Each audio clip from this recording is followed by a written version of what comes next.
এই সংস্কারের যে কি রূপ হবে, কোন পর্যায়ে নিয়ে যাবে, সেটা আমরা বলতে পারি না। কারণ আজকে সাইবার সুরক্ষা অধ্যাদেশের যে আমরা রূপটি দেখছি, সেই রূপটিতে আমার কাছে ভালো কিছু ঠেকছে না।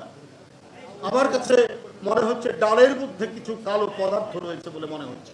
গতকাল মধ্যরাতের যে আগুন, সে আমরা জানি না, আমি কোনো মুখরোচক কথা বলতে চাই না।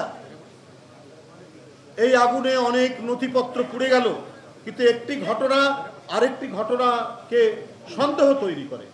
গতকালই আমরা সংবাদপত্রে দেখেছি যে একটি সরকার কয়েকটি গুরুত্বপূর্ণ নথি চেয়ে পাঠিয়েছে সরকারের পক্ষ থেকে।